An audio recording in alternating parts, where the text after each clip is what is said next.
It was tough. And I had a lot of friends, a lot of jazz musicians who came to New York specifically to play jazz that had to leave. And that like really broke my heart. Like people who have gone, who like incredible drummers who like played in Grammy award winning bands who had to like go back and do real estate. Like it broke my heart. So I think anyone who like stuck in there, I really admire that. Even not during a pandemic, it's not a particularly easy way to make a living. Right. If not derailed, it sounds like the past year and a half had a pretty profound impact on this recording project. Yeah. Yeah, for sure. In so many ways. I mean, for one, when Verve approached me to do this remix project, it was before the pandemic was even an idea. I guess maybe only Bill Gates knew about it at that time. We're keeping that in, so, good luck with that. So, the plan was to go into the studio with my band, record them doing these songs, and then going back and chopping it up in my samplers. I started a residency. It was supposed to be a 4-month residency at the world-renowned New York City Blue Note Jazz Club. And I think I did my second month and then 2 days. I did my first month and then 2 days before my second date in March was when lockdown began. And the label was like, hey, like, do you still want to do this? Because I know that this changes up the whole process. And one thing that I learned from a really young age is that when they ask you, can you do it? Even if you don't, you say yes and you figure it out. Fake it till you make it. Fake it till you make it. And I told them, sure, I can do it. And Brian, it was a crazy experience because I had to figure out how to record this music on my own at home because we couldn't go into the studio. I didn't know how to use Logic. I didn't have any interface. Like I was like a garage band person at most. And I had to learn the technology as I was creating these arrangements.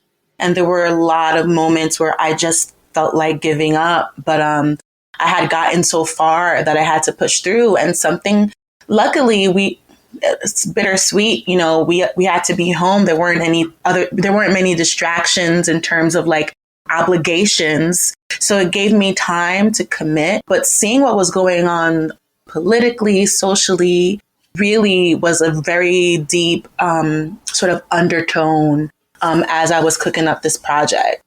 So it was like the perfect storm to do this project. Specifically, and I know you cited this before, but specifically, how did things like, the protests that were really in full force last year, how does that impact a project like this? Something that, starts off with pulling from this, in a sense, catalog of standards. The thing that really was so interesting to me is that the things that Marlena Shaw, Abbey Lincoln, I didn't do a Nina Simone on this project, but she was definitely part of the research.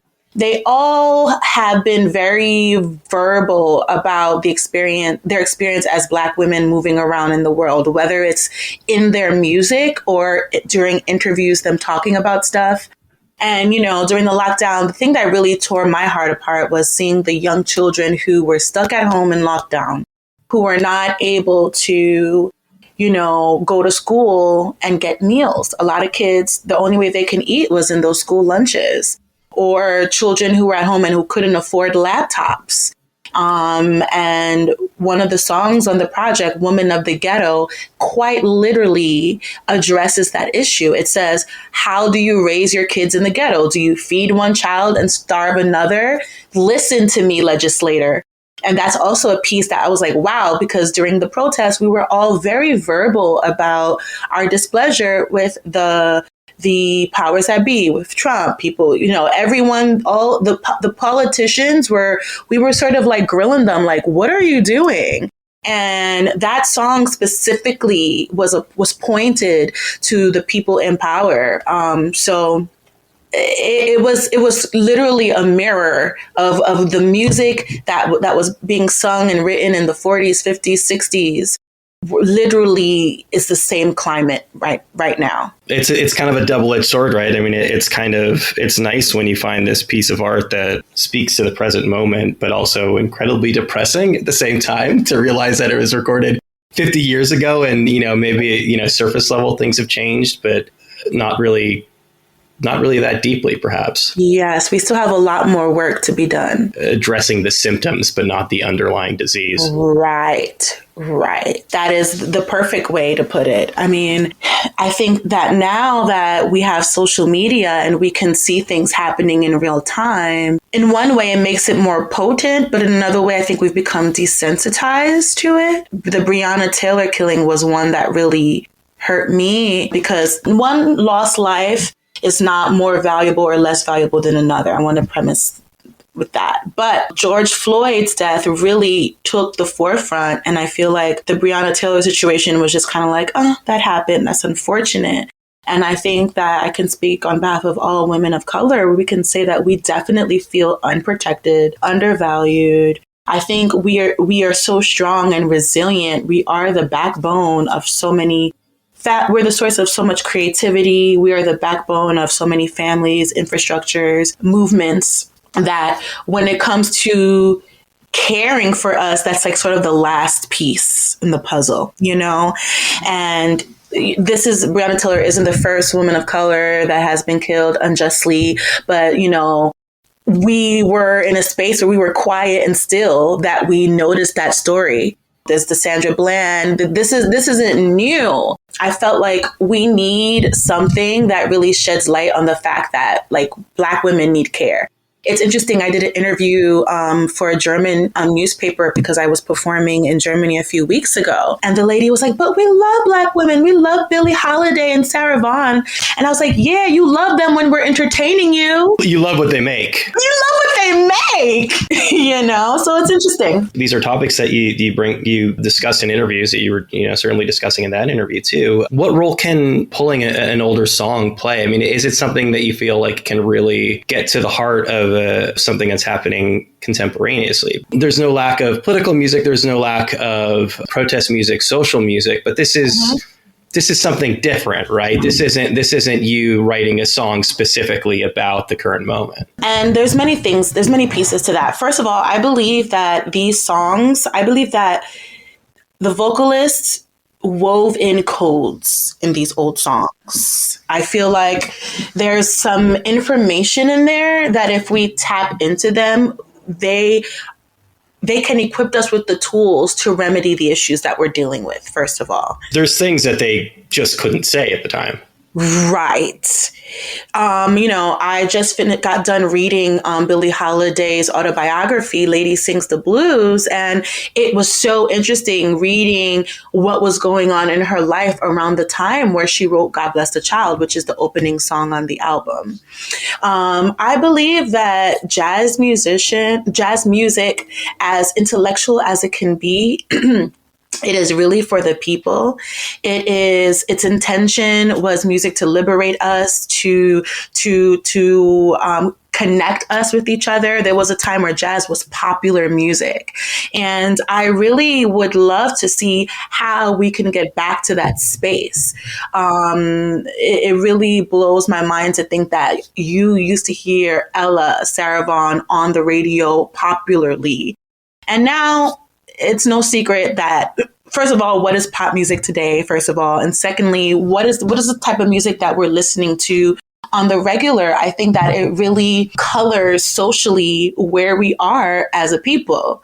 And so I believe that reworking songs that maybe your grandmother knew or your mom knew, but in a way that your younger cousin could get into it, is a way to really bridge the gap of generationally so that we can connect and really change some shit, you know? We all know what the scientists say about like when you play like classical music for a baby, how like it just shapes their brain cells and helps them become brilliant people.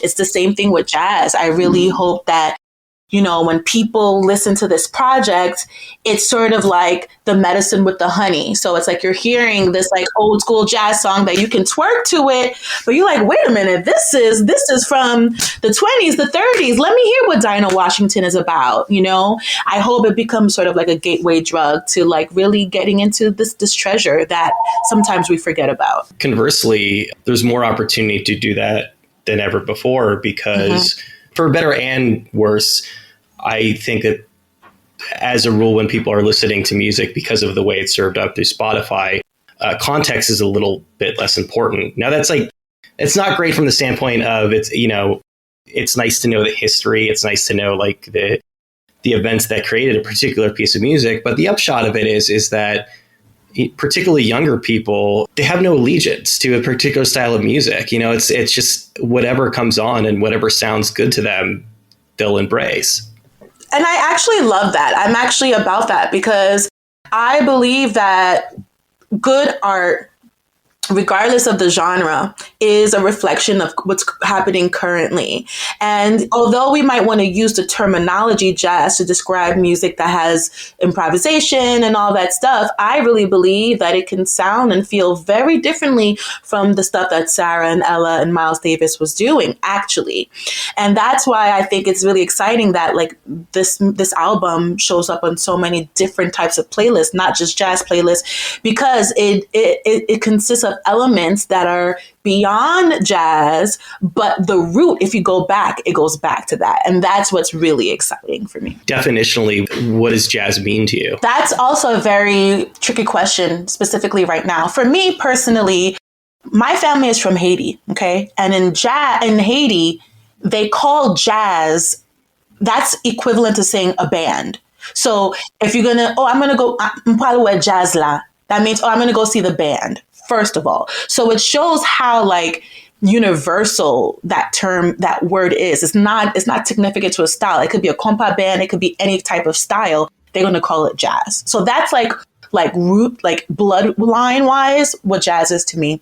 But it also, you know, if you want to go scientific, it is music that is rooted around improvisation, composing in real time. There was a time where jazz was blues. There was a time where it was bebop. There's so many different eras within the jazz world that touches on different tempos and different chords. And, you know, there's vocal jazz, there's non-vocal jazz. But now, actually, I'm going to hip you on a debate that's happening, Brian. I don't know if you know about this, but they trying to change the name jazz to BAM, which is short for Black American Music. And this is a very interesting debate that's happening right now, where people feel that jazz has become so whitewashed and so institutionalized that it's rooted in the Black culture, but now it's sort of getting torn away from us. And so we want to, you know, repurpose it by calling it Black American music. And I sort of struggle with that, although I do agree with its roots. Yes, this is rooted in Black music in the fields. You know, it was a combination of African immigrants and then the American experience coming together with the Negro spirituals, and it grew from there. Jazz is an international language. Everyone speaks jazz. I can go to Japan, I could go to Italy, and we may not speak the same language, but when it comes to jazz, we definitely do share that. So that's also the one thing, that you can go to a jazz club in any country and play together with someone you never met before. And that is incredible. The other issue with calling it Black American music is that that's basically just like saying popular American music, right? I mean, that encapsulates way too many genres to have to just be jazz. And it's also, I think it's, you know, in Billie's book, in Miles' story, they talk about how it was their white counterparts, peers, jazz musicians that oftentimes said, look, if you don't let Billie Holiday in through the front door, we're not performing either. This was a genre of music that was really the ideal when it comes to the idea of allies. Jazz music was really huge about that. That was like the one genre that there was no room for discrimination, at least amongst the musicians. And I really love that, you know, and by calling it Black American music, I don't think that's fair when you consider historically how we were able to actually share space and do what we wanted to do. You know what I mean? So, but this is controversial. People are going to be mad at me, Lord. I'm going to be getting Brian. I suspect that like all of those people who were there, who were playing the bands and who were, you know, going out of their way to defend their fellow players would acknowledge that it's primarily the black form of music. Right. Exactly. True.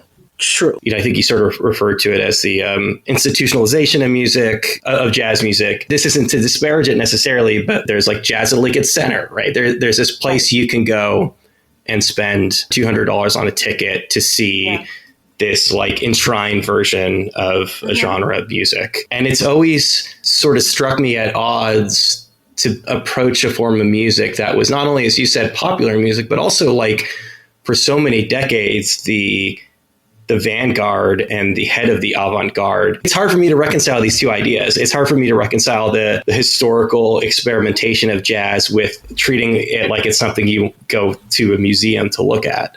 Mm-hmm. You know, I went to the New School for Jazz and Contemporary Music in Manhattan. It's the same school that like Robert Glasper went to and all those guys. And while I was there, I was in my jazz rebellion, and I was like, fuck Lincoln Center, fuck Juilliard jazz, like they're uptight, da, da, da. Like so I was very much, you know, and that was the time to be like that. Now that I've wised up a bit and I've actually been invited to sing with Wynton Marsalis and the Jazz and Lincoln Center Orchestra, I understand. And I actually believe that there's a space for everything. I think that this institutionalized version is a way to preserve the excellence of what the people in the 20s, 30s, 40s, 50s were doing. I think it's important for us to have a space where we can go back and really bask in the history of that. Because I am a believer of the way to change the future is to understand the history. So for sure, there needs to be a space where it's not that, though. You know, I think there is a world where they both can coexist. It's tricky because the sort of like ideas that like the Jazz and Lincoln Center world is trying to coin jazz and make it its own thing. And like, this is jazz. But I think that even that sort of debate is really beautiful. I think that we need that fire. We need that sort of that edge, that rub, so that we get back to the space where when they were listening to jazz, like for, you know, house parties, it was like illegal. People having alcohol and playing jazz in somebody's living room. And all of that informs the music. It informs the way in which we experience it. And that's why it's really exciting that you have people like Shabaka Hutchins. I don't know if you're into him. You know, he's okay at the core, a jazz musician, if you will, from the UK. But when you go to his shows, no one's sitting down, everyone's standing, and they're raving to jazz. And I love it. And, you know, that's something that, you know, my friend Casa Overall, an incredible drummer, same kind of energy in his concerts. My friend Theo Croker, you know, Nubia Garcia, like there is definitely a rumbling of people sort of providing, you know, another side of the jazz experience. So I feel like, man, am I sounding old? But now I feel like there is a space for both, and it's okay. It's not entirely dissimilar from a lot of people that I talk to who were in like punk bands, for example, who there were lines that they felt like they wouldn't have crossed when they were younger. Right. And then now with the benefit of hindsight and with the expanded worldview, we realize that at a certain point, we just put up these very arbitrary barriers in our lives. Yeah. I mean, when I sang with Wynton, I was so surprised he pulled me to the side because I was struggling with scatting over this Betty Carter song called Tight, which I'm actually doing a Betty Carter song on this album, but it's the one I ended up choosing was Jazzy Nothing But Soul. And he took me to his office. I'll never forget this. And he was like, it's just like Still in Love with You. It's basically Luther. And I was like, what? Wynton? Like, literally jazz ain't nothing but soul. Like literally. Listen, like that blew my mind, you know? And then a few months later for the Germany show that I was talking to you about, I found out later on that because they invited me last minute to fill in a slot, and it was originally a slot for Jazz at Lincoln Center.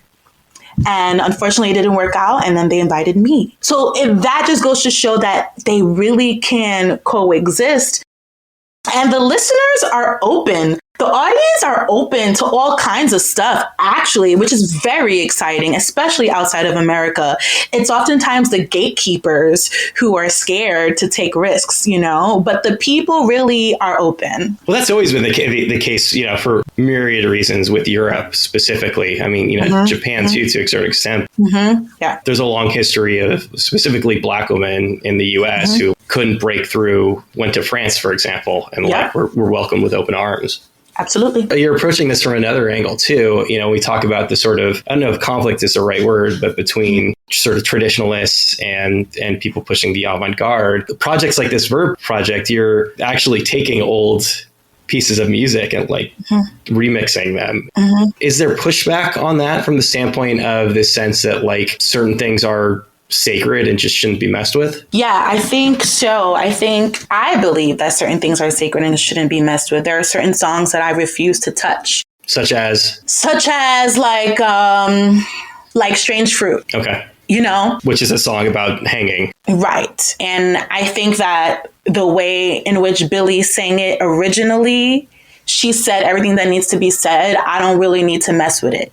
But I think that also the way in which you rework the music is also sacred. So that's why, for example, there's a song on the album called Detour Ahead that Sarah Vaughan sings. In the beginning, I let her take the forefront, and set the tone in the way I did the remix before I entered in with my take on it.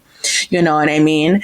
And also, I think me as a Black woman, as a Black jazz singer, I sort of have this I feel like I have a blessing from them. Of okay, you can do this, young lady. I feel that, as I was doing my research of them saying, yes, I give you permission to revisit this, and another thing that I did a lot is I did a lot of research, not only musically, but interview wise. And I listened to these women speak, and I found a really awesome interview of Marlena Shaw talking about how she actually appreciates when the next generation samples her and reworks her music. And that was really cool. But now these specific women that I chose were hip. Anyway, they were already Ella Fitzgerald was trying to be a dancer. You know what I mean? She's about that life, and we tried to subscribe certain ideas on them, but they all were super forward thinking, very artful people.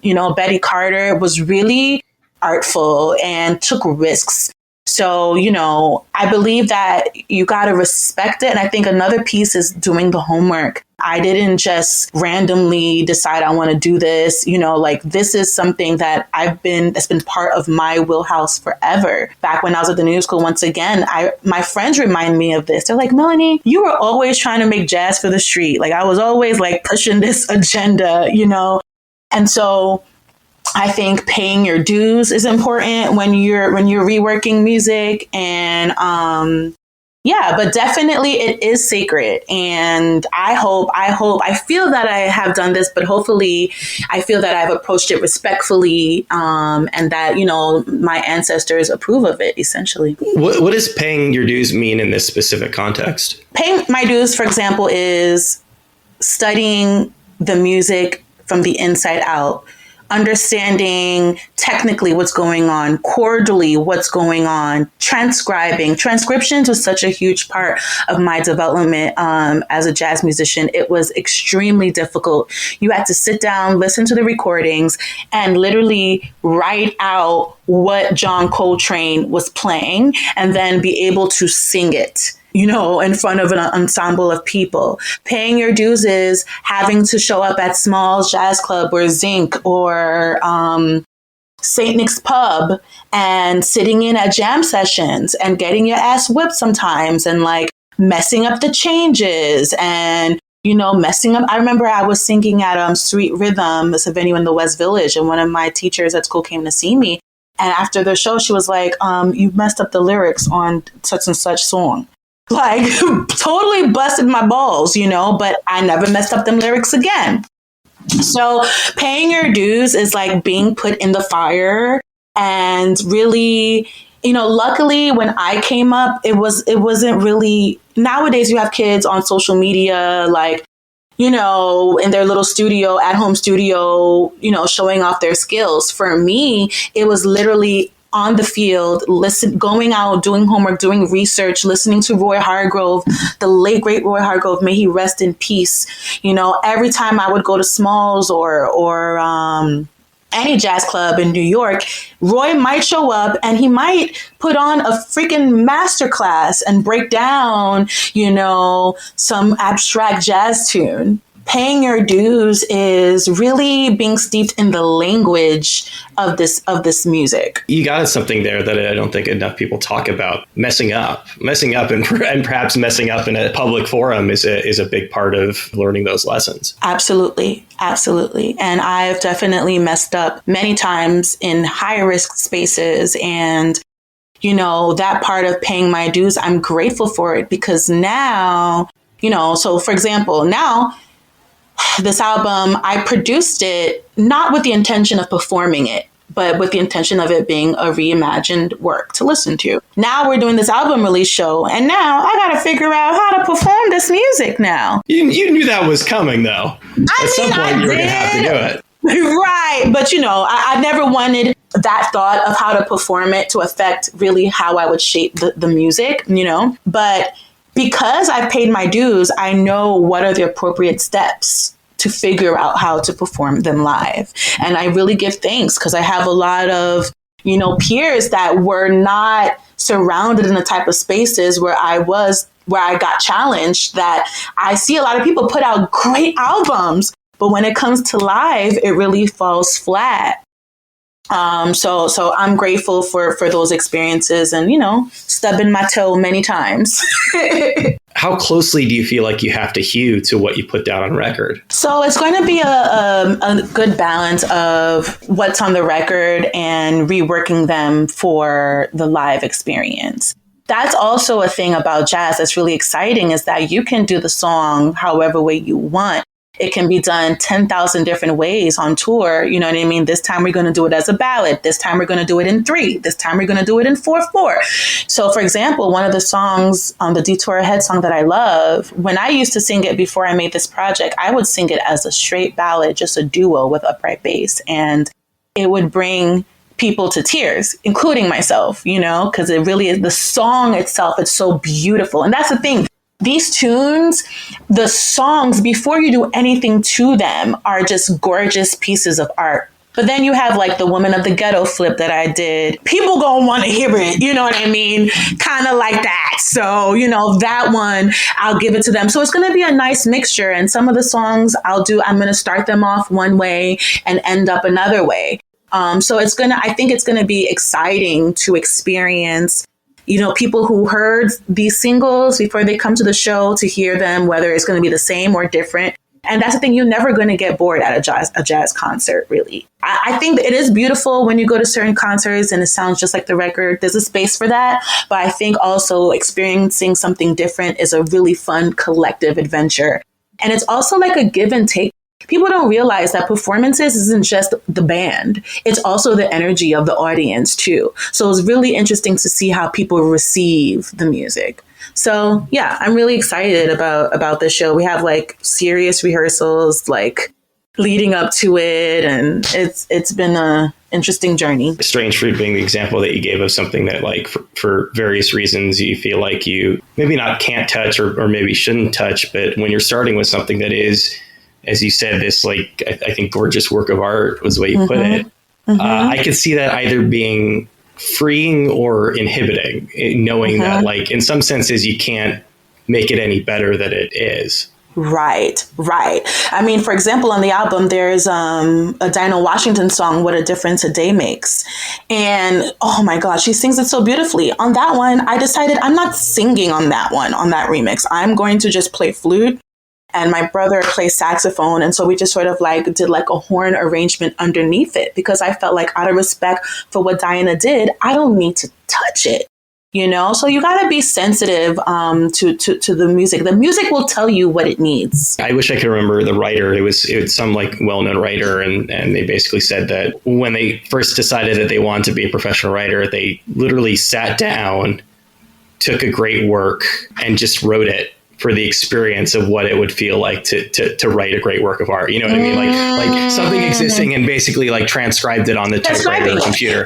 Listen, transcription is like such an important piece of like developing as an artist. Like, and that blows my mind. I didn't know that that was a thing in literature. So like now you done blew my mind. Like I didn't even know that. But I remember when I was trying to find my voice as an improviser, my teacher at the New School, her name is Janet Lawson, may she rest in peace.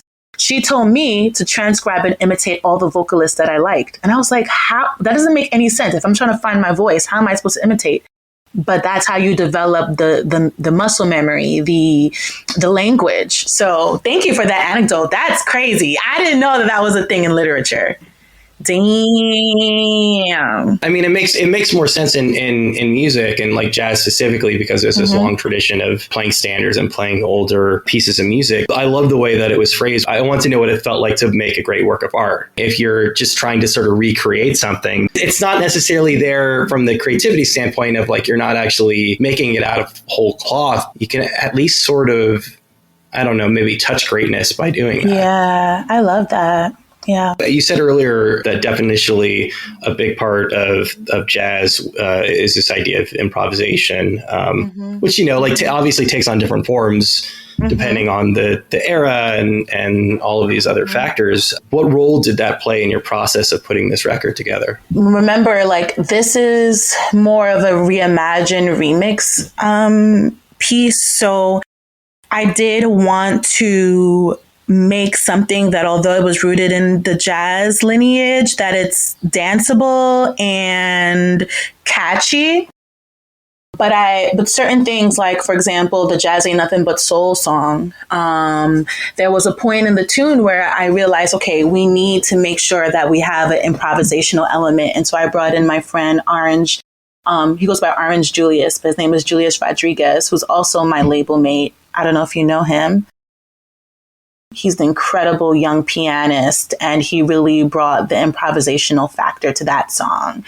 And then, you know, for The Woman of the Ghetto, I was like, okay, we need some improvisational element to serve the purpose of showing our resilience sonically. And so I brought in Brandy Younger on the harp to improvise on that one. You know, when it came to vocally, of course, I understood the ways in which the women sang those songs. When it came down to me recording vocally, I had to make sure that I took liberties of my own and was more in the moment as I was telling the stories of these songs. So, you know, there's improvisation is such a broad concept. You know, we went from the idea of like John Coltrane, when he would take a jazz solo, like you'd be there forever, to, you know, by the time before Mouse passed away, he was just taking one short chorus because there wasn't so much that needed to be said, you know? So yeah, I try to explore all different types of ways of how we can experience improvisation. And then that's another piece. I'm happy you said that when we go live, then we can sort of stretch out with that, you know? So that's going to be another fun adventure. Were you in the room with the players? No. So that's also an interesting thing now about technology and how we can record projects, because we were in the lockdown for most of the time of the making of the project. We weren't in the same room, but there are 3 songs that we were able to make it into the studio, because that's when things started to come out and to open up. And that was actually, no, only one song. That was God Bless the Child. But even on that, you know, there was quite a bit of overdubbing that happened. But, you know, gone are the days where the only way to do a jazz recording is everyone's in the same room and you have to black out a whole day, you know? And that's another piece. That's another piece of what is jazz, is like evolving with the technology.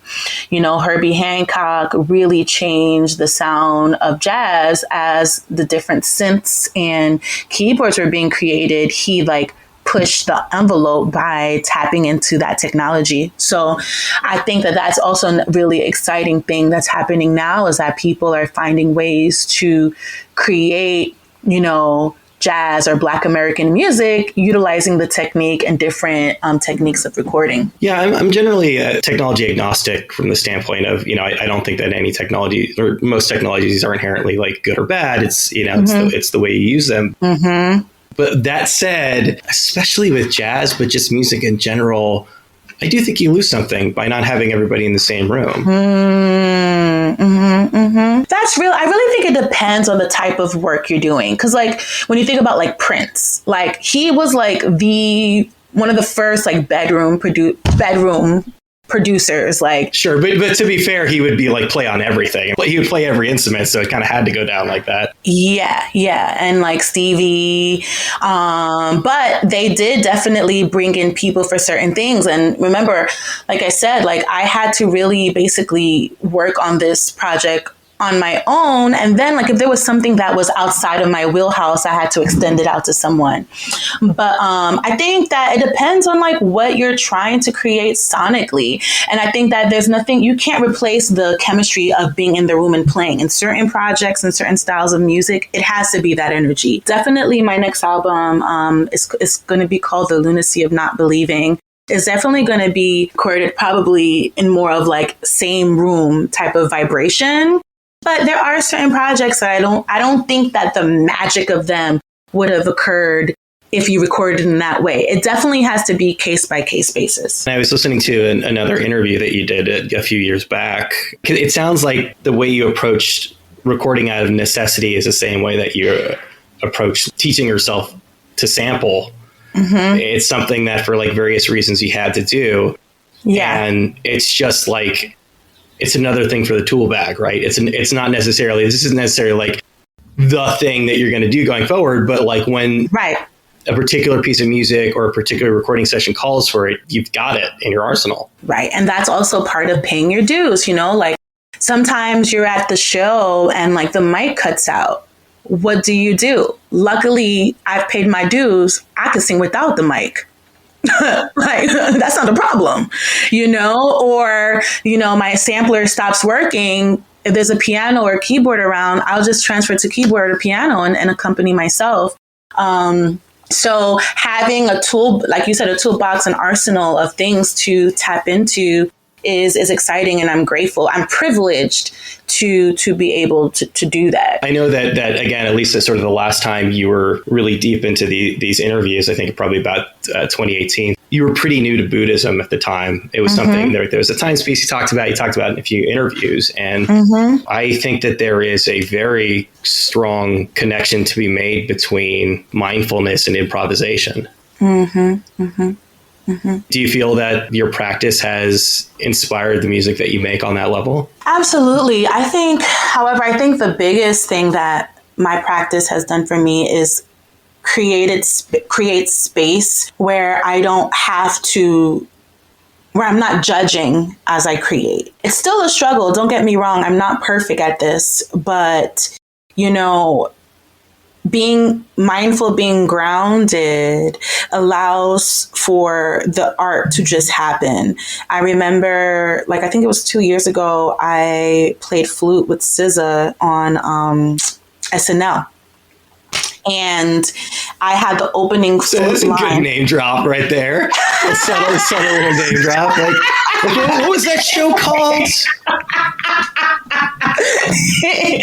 So I had the opening line on the flute, and I was chanting as they were like, in 5, 4. I was like, Nam Myoho Renge Kyo, Nam Myoho Renge Kyo. And when it came time to play, it just flowed.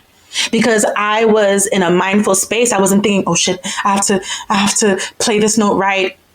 That's not where I was mentally. And when I don't tap in, because sometimes I'm just moving and I don't make time to chant or just sit, I literally see the difference of how I perform. So yeah, my practice has really supported me, and it's actually connected me with other creatives. Because at first I started out chanting, and then now I move closer to Zen Buddhism, which is more rooted in sitting. And I connected with Meredith Monk. I'm sure you're familiar with her. She is a Buddhist. She's actually has become sort of like a mentor to me now at this point. And she's given me so many pieces of literature and reading based in Buddhism, female practitioners in Buddhism. So it's also serves as like creativity. Like sometimes I'll read a book, I'll read an excerpt by a Buddhist practitioner, and the song just like flows, you know. I read a line about the flute and the Buddha, and it's like, that's a beautiful line. And, you know, Herbie Hancock is a Buddhist. Like a lot of important musicians we know, like tap into that practice of mindfulness. It's a beautiful tool for us, and I'm grateful for it. Take me through that moment. What is it exactly that chanting did for you in that moment? Well, it just got me out of thinking about, wow, I'm playing on SNL, I'm playing with SZA, and chanting sort of clears out the gunk in your mind. It helps you find a focus. It's like a neti pot for your brain. Yeah, and it removes the ego, you know, because it's easy to be like, oh, I have to do this, I'm singing, I'm doing this, and it kind of removes the I in that sense, and you're just like present. And when you have everything inside you, you don't need to be overthinking.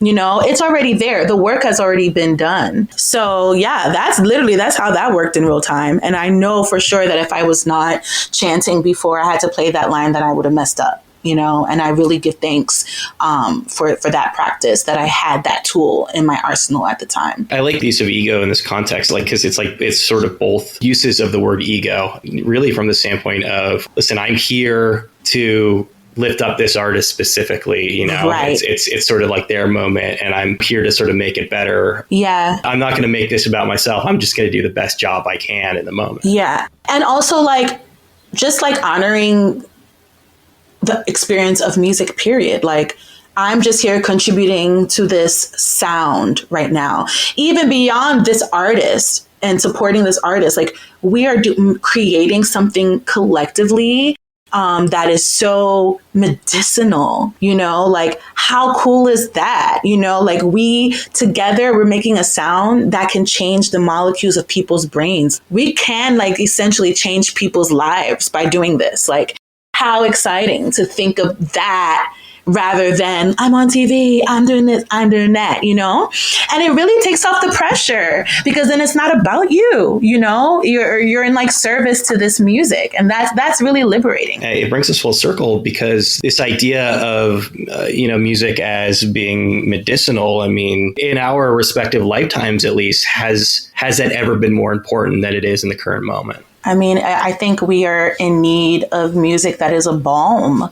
You know, I think that everybody in the history of the world, regardless of the year or time, will always say, "Oh, we're living in crazy, strange times," right? Like, every generation has always thought that they were living in end times. Like, everybody thought they were going to be around for the end of the world. You know what I'm saying? So it's like, okay, so I had to like remind myself that so many times. But that's the beauty of why Marvin Gaye gave us What's Going On.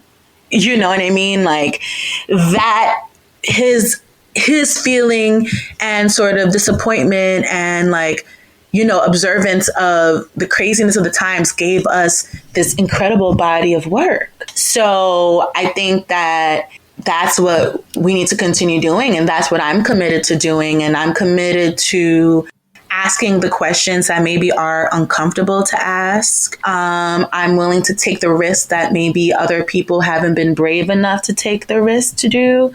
I was surrounded and raised by a mom who just encouraged me to express myself. So for the most part, I am comfortable with taking, you know, these kinds of risks.